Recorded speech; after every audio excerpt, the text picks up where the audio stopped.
Silvana Soares Sampaio é escritora e membro da Academia Feminina Espírito Santense de Letras. A instituição, que tem mais de 60 anos, atua no estado valorizando e divulgando o trabalho dos escritores capixabas e principalmente das mulheres. Olá, está no ar mais um programa Um Dedo de Prosa. É o nosso espaço aqui na TV Alice para falar sobre literatura. E hoje nós vamos conhecer um pouco do trabalho desenvolvido pela Academia Feminina Espírito Santense de Letras. Quem está aqui com a gente é a escritora Silvana Soares Sampaio, que está à frente dos trabalhos da Academia. Silvana, seja muito bem-vinda ao nosso programa. Obrigada, é um prazer estar aqui, poder falar um pouco da Academia Feminina de Letras, que é a menina dos meus olhos, e de todas nós acadêmicas. Silvana, eu acho muito importante a gente falar desse assunto, porque muitas vezes o pessoal de casa não conhece o trabalho de uma academia, não sabe o que uma academia de letras faz, né? E essa academia é uma academia feminina, quer dizer, é uma academia só para as mulheres. Isso. E como é que surgiu isso? Você não está na academia desde o início, né? A academia é uma instituição antiga aqui do estado, mas o que você pode contar para a gente do surgimento da academia? Então, a Academia Feminina de Letras surgiu na década de 40, no final da década de 40, mais especificamente no ano de 1949, quando um grupo de 12 escritoras do Espírito Santo, revoltadas porque não eram aceitas na Academia Espírito Santense de Letras, porque uma época que os padrões masculinos ainda não entendiam que a mulher poderia fazer parte de uma academia. E elas, então, apoiadas pela academia, fundaram a Academia Feminina Espírito Santense de Letras. E desde o princípio essas 12 mulheres trabalharam muito e discutiram muito as questões da escrita, não da escrita feminina, porque a escrita é uma escrita de todas, de todos, não da escrita capixaba, porque eu acho que nós escrevemos literatura brasileira, mas que era um espaço de discussão e de colocar à tona a produção literária feminina. E desde essa época, ela sofreu alguns períodos mais inativos, né? Sim. E nos últimos anos voltou com todo vapor aí nos trabalhos. Como é que estão os trabalhos da academia hoje? Desde a década de 90, porque a academia, como você disse, ela passou um tempo adormecida, ela foi fundada por mulheres como Anete de Castro Matos, Judite Leão Castelo Ribeiro, enfim, muitas mulheres da época que tinham uma projeção na área tanto da cultura de um modo geral, não apenas da literatura. E depois ela passou um tempo adormecida e na década de 90 houve um resgate da Academia Feminina, feito por Gracinha Neves, que hoje é nossa presidente de honra. E daí para frente, ela começou uma atividade bastante intensa. Foram abertas novas cadeiras, porque nós não tínhamos todas as 40 cadeiras que uma academia, segundo os moldes da Academia Francesa, possui 40 cadeiras. Até essa época, ela ainda não tinha todas as cadeiras preenchidas. Então, foram fundadas novas cadeiras, novas mulheres entraram, outras patronas foram escolhidas, e dali para diante, muita coisa vem sendo feita no sentido de publicações. A academia tem a preocupação nos últimos 5 anos, nós temos publicado 2 livros da academia por ano. Claro que as acadêmicas publicam os seus livros como escritoras individualmente, mas da academia nós temos publicado sempre 2, um de resgate histórico das acadêmicas do passado e às vezes, republicação de livros delas que estejam esgotados e também uma antologia com texto das autoras contemporâneas que fazem parte da academia. Quer dizer, Silvana, vocês têm esse cuidado de fazer um resgate histórico para que essa história do início da academia, ela também não desapareça ao longo do tempo, é isso? Exatamente, porque não dizem que as acadêmicas e os acadêmicos são imortais. A imortalidade está exatamente nisso, nessa perpetuação da história e da produção, desde as nossas patronas, porque quando há uma cerimônia de posse, por exemplo, agora nós estamos com uma cadeira vazia, que é a cadeira de número 20, deixada pela saudosa Beatriz Abalri, que já se foi há um ano, e nós estamos prestes a escolher uma nova pessoa para fazer parte dessa cadeira. Deixa eu aproveitar e perguntar então, porque o pessoal de casa deve ficar curioso, eu também estou. Como é que funciona essa escolha? São vocês que escolhem? Tem pré-requisito? Como é que funciona isso? Isso, a gente publica um edital com os pré-requisitos exigidos, que são as publicações de relevância, um currículo o mais detalhado e ilustrado possível, porque, em geral, as pessoas que produzem literatura também têm um vínculo com a imprensa, então as suas produções são mostradas. Então, a gente pede um currículo bem detalhado e que a pessoa tenha a possibilidade de trabalhar na academia também. Não apenas ter o título de acadêmica, mas a possibilidade de doar um pouco do seu trabalho, porque nós trabalhamos todas de forma voluntária, mas que ela possa dedicar um pouco do seu trabalho para que a academia se engrandeça também e possa engrandecer o nome dessa pessoa que veio. Então, a gente publica esse edital pedindo os currículos, eles vêm, nós constituímos uma comissão julgadora que analisa esses currículos, essas obras publicadas, e depois, numa assembleia, essa comissão julgadora apresenta todo o material analisado para a Assembleia toda. O voto final é da Assembleia. A comissão apenas analisa e relata. E o voto final de escolha é o voto de todas. Entendi. E vocês priorizam realmente que a pessoa possa se dedicar, não só ao trabalho, mas o tempo também, né? Isso, que ela produza obras de relevância. Nós temos acadêmicas também que nem sempre produziram literatura, ou produziram literatura, mas se projetaram muito mais na área das artes, como Gracinha Neves e Beatriz Abalri, que são grandes projeções na área da música, né? Mas a gente pede que sejam braços trabalhadores também, porque nós precisamos de pessoas ativas que possam colocar a academia a público.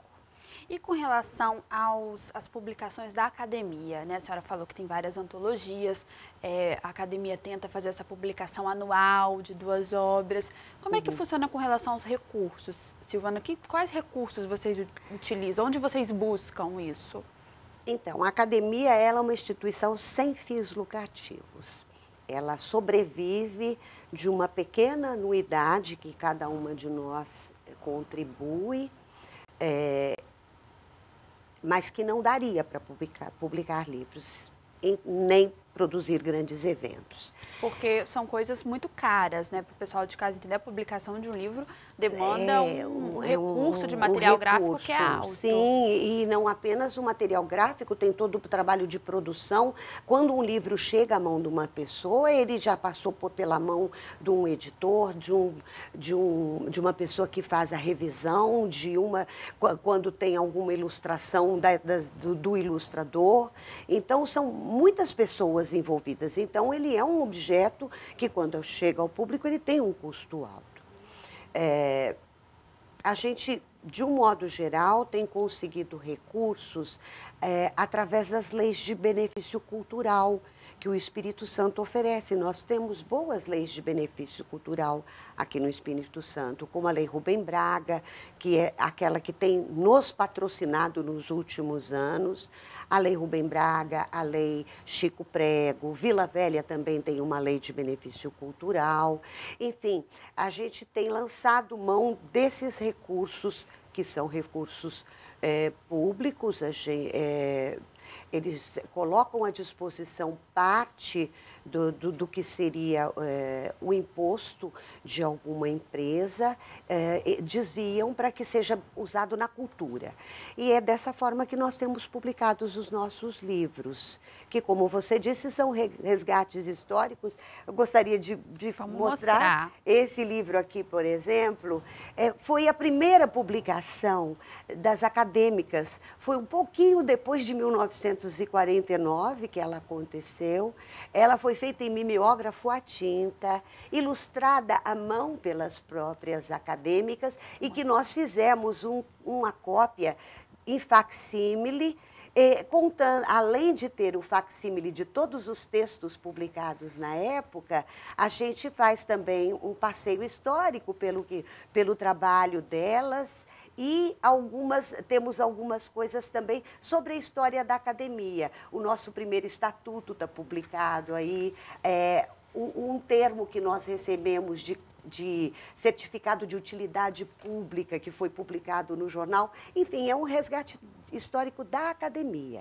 E aí, junto com o resgate histórico... Aí vem a obra publicada com as acadêmicas contemporâneas, que tem publicações em diversas áreas. Nós temos ensaístas, nós temos cronistas, nós temos contistas, nós temos poetas, enfim, nós temos quem escreve literatura infantil. Então, nossas antologias são muito diversificadas por conta do trabalho de cada acadêmica. E a gente procura reunir textos assim bem atuais das acadêmicas todos os anos. Essa foi publicada há 2 anos, no ano retrasado, esta no ano passado, que também tem o mesmo percurso histórico e literário. Aqui já é um outro livro que resgata a história de Anete de Castro Matos. Esse faz parte daquele projeto de trabalhar com resgate das autoras do passado, de fundadoras, de autoras que já morreram, ou mesmo aquelas que ainda estão conosco, mas que têm obras esgotadas.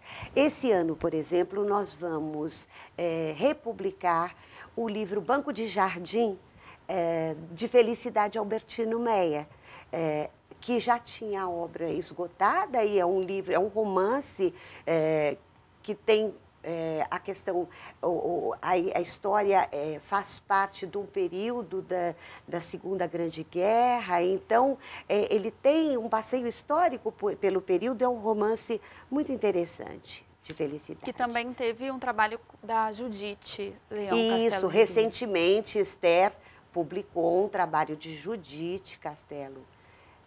Judite Leão Castelo Ribeiro, e Presença, né? Ele foi republicado, o livro Presença, de Judite, e também uma biografia, um pouco da história de Judite, que foi a primeira mulher que se projetou na política. Foi a primeira deputada aqui no Espírito Santo. Silvana, a gente tem mais coisa para conversar aí, mas o programa vai fazer um breve intervalo, tá bom? Ok. Bom, o programa Dedo de Prosa vai fazer um breve intervalo, mas é rapidinho, não saia daí.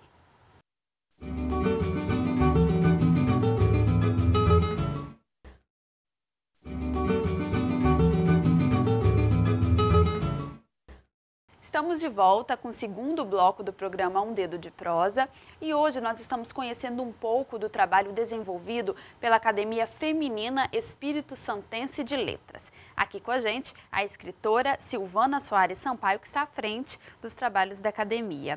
Silvana, nós falamos um pouquinho no primeiro bloco sobre as antologias, né, os trabalhos que a Academia Feminina tem tido de publicar, tanto resgates históricos, como também os trabalhos das acadêmicas que fazem parte hoje da instituição. Mas vocês também têm um trabalho com relação a eventos, né? Inclusive, Este ano teve a Feira Literária Capixaba. Eu queria que você contasse um pouquinho para a gente como é que está sendo essa experiência. A Feira Literária Capixaba, a primeira Feira Literária Capixaba, era um sonho antigo da gente, mas nós começamos pequenas.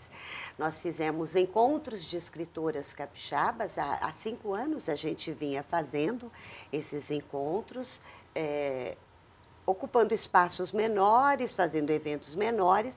E, a partir de 2013, nós pensamos, vamos fazer um evento grande. E pegamos a parceria do Instituto Histórico Geográfico, da Academia Espírito Santense de Letras, que são duas instituições muito antigas, ligadas também à área da cultura e da história do Espírito Santo, e começamos a batalhar patrocínios, porque todo o evento, quando vai ser o primeiro, ainda não tem credibilidade, né? Então, era um nosso sonho trazer para o foco a produção literária do Espírito Santo, fazer com que os escritores que produzem literatura aqui no Espírito Santo fossem conhecidos do seu público mais próximo. Porque é claro que todo escritor, quando produz, ele quer escrever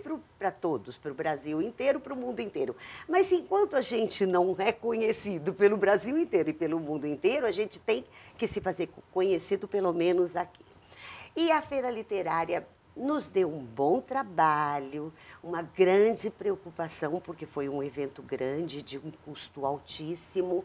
E, como eu disse, nós não temos dinheiro para isso, mas nós, olha, conquistamos excelentes parceiros e conseguimos apoio do Estado do Espírito Santo, através da Secretaria de Cultura, da Secretaria de Educação.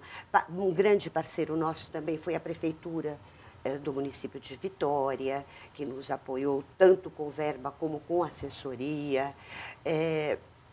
Nós tivemos o Sebrae como parceiro, a Logos foi uma grande parceira, a Livraria Logos, porque nós, na época de prepararmos a feira, fizemos uma pesquisa e a única livraria que tinha muitos títulos de autores capixabas para apresentar na feira literária era Logos. Eles têm em torno de 3.500 títulos de autores capixabas à disposição do público. E fica aí a dica para as outras livrarias também. Claro, nós gostaríamos de ter colocado todas as livrarias na feira. Então, eu acho que isso pode mostrar que a feira teve um grande êxito. Nós tivemos lançamentos? Tivemos 67 lançamentos de livros. Nós tivemos, durante a feira, durante os 4 dias de feira, foram comercializados 1.300 livros. Nós tivemos a circulação de 18 mil pessoas. Então, muitos contadores de histórias, nós tivemos muitas palestras para atingir o público adulto, encontro com escritores, apresentamos a cultura do interior do Espírito Santo, e então vieram grupos de dança italiana, grupos de dança alemã, enfim, nós tivemos uma diversidade muito grande de apresentações. Gostaríamos de ter tido mais. Mas como é a primeira, nossas pernas ainda não foram longas suficientes, mas eu penso que para a primeira experiência, e que foi uma experiência assim, partilhada por mim, por Esther Abreu Vieira de Oliveira e por Regina Menezes Loureiro, que nós 3 coordenamos o acontecimento, coordenamos todo o processo desde o princípio até os dias que aconteceram a feira, todas nós estivemos assim muito presentes. Acompanharam tudo, né? Tudo, correram atrás. Exatamente. E penso que conquistamos credibilidade, porque já estamos sendo procuradas para a Feira Literária Capixaba número 2. Então, bom. Já temos parceiros previstos e conseguimos algumas coisas muito importantes. A Logos já vinha preparando e lançou agora, proximamente à feira, um catálogo com autores capixabas. São 300 títulos de autores capixabas que estão circulando pelo interior do Espírito Santo e sendo vendidos a escolas, a instituições. E é importante que as bibliotecas tenham autores que produzem no Espírito Santo, não apenas autores bancados por grandes editoras do Brasil inteiro. Outro desdobramento importante é um movimento que já existe na Prefeitura de Vitória, no sentido de que se faça uma lei que resguarde a cada compra de livros para as escolas e para as bibliotecas municipais um percentual de autores do Espírito Santo também. Isso já está sendo conversado, amanhã ou depois eu tenho uma reunião a propósito disso. Então, eu acho que alguns desdobramentos importantes, porque o autor capixaba, por exemplo, não tem, a não ser a livraria, logo nós não temos distribuidor. A maior parte dos autores do Espírito Santo são escritores mambembes, que levam a sua literatura quando contam histórias, quando são convidados a eventos e a escolas, mas nós precisávamos também de uma boa distribuidora. Quer dizer, Silvana, o próprio leitor, ele tem dificuldade de encontrar esse livro. Exatamente. Não é? Porque as livrarias não têm todos os autores, ou não tem boa parte, pelo menos, desses autores, e nós não temos distribuidor, então fica esse vácuo, porque a produção literária no Espírito Santo é espantosa. Os autores capixabas colocam no mercado anualmente 300 livros. 300 livros é uma produção alta. Todo ano, 300 livros novos são publicados aqui no estado. Agora, Silvana, temos quantidade, temos qualidade também? Também. Nós temos bons autores. Lógico que há autores para todos os gostos, não é? As pessoas produzem a literatura, mas elas nunca sabem. E aí eu falo como autora, como vai bater isso no público? Porque as interpretações são múltiplas, as leituras são múltiplas. O autor procura dar o melhor de si quando está produzindo. Agora, quem serão os seus leitores e quem completará a sua obra, porque a obra não está pronta quando a gente produz, né? Então, quem vai completar a sua obra é o leitor. Então, o maior desejo nosso é que a nossa obra esteja na rua. E esse foi um dos grandes objetivos da Feira Literária, dessa primeira Feira Literária, suscitar essa discussão no âmbito político, no âmbito da imprensa. Nós tivemos uma cobertura fantástica da imprensa, nós fomos muito bem divulgados, muito bem, a feira foi muito mostrada. Então, nós só temos o que agradecer a todos esses setores que nos deram visibilidade, que nos mostraram e que culminam no atingimento dos objetivos que nós tínhamos. Agora, Silvana, sobre a academia feminina, quais são as principais dificuldades que vocês enfrentam hoje para conseguir desenvolver melhor o trabalho de vocês com relação à literatura? Então, nós temos uma grande dificuldade. Apesar dos 65 anos de vida da academia, apesar de uma atividade grande e intensa, nós não temos uma sede própria. Nós temos um espaço que foi delicadamente cedido pela Academia Espírito Santense de Letras, que é uma sala na Academia Espírito Santense, onde a gente acaba só guardando os nossos arquivos, porque como é uma sala muito no alto, nós temos acadêmicas idosas que não dariam conta de subir escadas e etc. Então, nós temos gentilmente sido também beneficiadas pela Biblioteca Pública Estadual, que nos empresta o auditório todos os meses para que a gente faça a nossa reunião mensal. Nós temos sempre às segundas, terças-feiras do mês uma reunião da academia, onde a gente discute nossas questões, onde projeta aquilo que a gente deseja fazer e normalmente fazemos também uma parte da reunião aberta ao público. Nessa parte, ou é uma palestra, ou é um sarau de poesias, ou é um encontro com algum escritor. E vocês utilizam o espaço da biblioteca? Da Biblioteca Pública Estadual, já há uns 2 ou 3 anos nós ocupamos esse espaço, porque é um espaço localizado em um lugar de fácil acesso, ele tem elevador para as nossas acadêmicas que precisam dele, algumas delas, e agora a gente precisa muito de um espaço nosso. Nós gostaríamos de ter uma sede, não precisava ser uma casa, um lugar só nosso. Se nós conseguimos, por exemplo, numa instituição, uma área em que nós pudéssemos ter à disposição um auditório que fosse dessa instituição e uma sala grande para colocar o nosso acervo, nós abriríamos uma biblioteca para o público também, porque nós temos muito material que fica guardado e que poderia ser distribuído e dar visibilidade ao público, poder ser mostrado. Silvana, e o pessoal de casa que quiser conhecer mais o trabalho da academia, também o seu trabalho, né? Que você é escritora, você tem vários livros publicados. Vocês têm algum canal de comunicação com os leitores, com os capixabas? Temos sim. A gente tem, mais um dos serviços de utilidade da Academia de Utilidade Pública é o blog que nós temos, que é Academia Feminina Espírito Santense de Letras.ning. São as iniciais da academia.ning. E esse blog, ele traz informações sobre as nossas produções, sobre o que nós fazemos, tanto as acadêmicas como a academia.